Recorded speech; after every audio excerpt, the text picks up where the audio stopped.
It's no secret now that to take your Warzone game to the next level, you need to have good movement. Whether that's to be harder to track and hit as you navigate the map, or to outmaneuver enemies at close range. On controller, this can seem particularly daunting because you have so many options in the settings to choose from and different controllers. Don't worry though, I'm gonna show you the best movement settings for controller users on Warzone right here. And we'll start with the button layout. This can be tricky to pin down, but if you focus on the main movement mechanics available in Warzone, i.e. dropshotting, sliding, and slide cancelling and jump shotting, things become a lot clearer. You essentially want to be able to access all of these different movements at any time, whilst still being able to move your right analog around to aim and track your enemy. This is why some people play Claw, an alternative holding grip which allows all key movement buttons to be clicked but with constant contact with the aiming analog. This isn't for everyone because it can feel uncomfortable and take a while to get used to. Alternatively, there are paddled controllers such as those from Scuff, Xbox, and now PlayStation. By having paddles attached to the back of your controller as extra buttons, you can have a traditional grip of the controller, but with the expansive movement at your fingertips. And this is without sacrificing aim. All you have to do is assign those back paddles as your jumping and slide buttons. If you don't want to play with a claw grip or splash out on a new controller, you can use your standard controller and change your button layout to still be able to have all of the key movements at your fingertips without any need to take your hand off the controls. And that's by using Bumper Jumper Tactical. This makes it so you have your crouching and prone button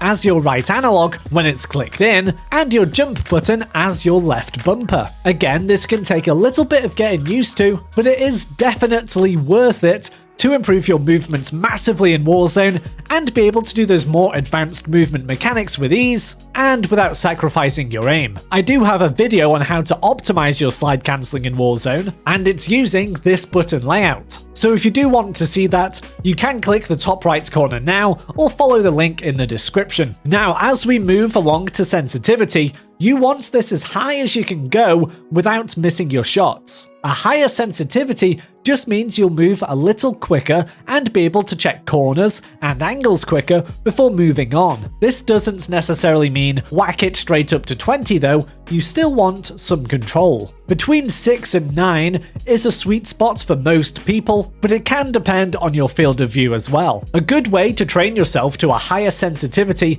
is actually by playing a few games on a crazily high sensitivity that you don't even intend actually to play on, before dropping it down to your desired sensitivity. This way it'll feel a lot easier. For example, if you want to move up to 10 sensitivity, try out 14 for a few games before dropping it back down. If you are enjoying your movement on a higher sensitivity but are struggling to hit your shots, particularly at distances, you can just head over to the aiming down sight multiplier settings and put this down a little. For example, I have mine on 0.80 for everything, and this allows me to track enemies much easier when I'm aimed in. Another setting, which is actually quite subtle but can help a lot with your movement in certain situations, is armor plate behavior. Put this on apply all, and then when you click Y or triangle to put your armor on, it will automatically start filling up your armor to the max. You don't have to press it each time to apply one piece. The reason that this can be useful for movement is that say you take damage and you're being hunted down, you can click apply armor once and this will continue,